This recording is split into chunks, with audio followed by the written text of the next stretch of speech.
Hey, have you ever wondered what motivates people to buy products and services? Why they buy from one person instead of another?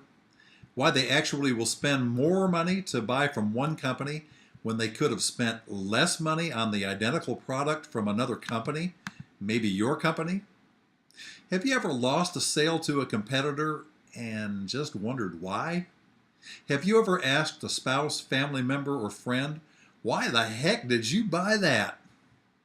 Well, I've studied what motivates buyers during my 43 years as a salesperson and my 4 years as a sales coach, and I believe there are three simple things that motivate people to buy.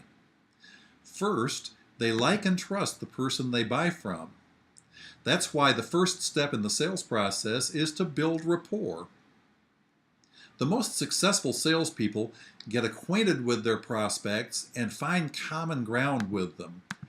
The salesperson's goal should be to be interested instead of interesting when talking with a new prospect. Instead of telling your prospect how great you are, how great your company is, and how great your product or service is, spend time asking them questions about themselves, their families, their businesses, and their leisure activities.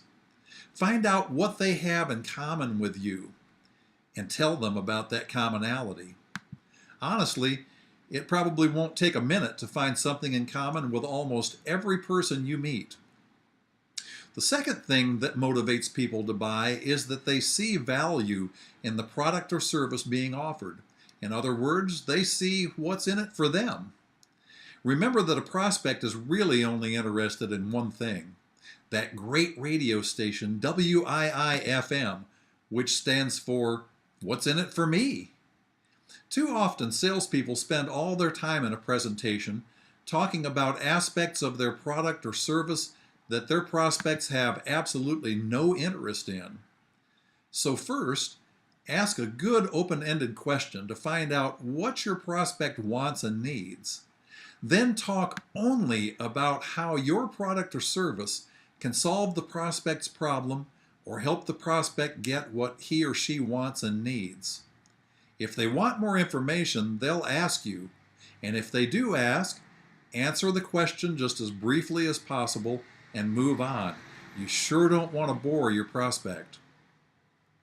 And finally, everyone buys based on emotion, not logic. Even the most analytical prospect has a great need and desire to make the right decision. So the buying decision is made emotionally and justified logically and rationally, not the other way around. So think about the questions you ask your prospects during your sales interview. Are they designed just to gather facts and figures, or do they get down to the emotional level?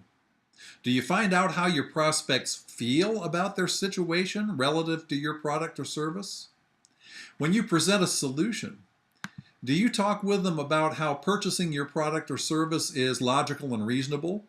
Or tell them about how the product or service works? Or do you show them how it will make their life better, more pleasant, less painful, and more rewarding? Since people buy with emotion, you must sell with emotion and appeal to your prospect emotionally if you want to be successful.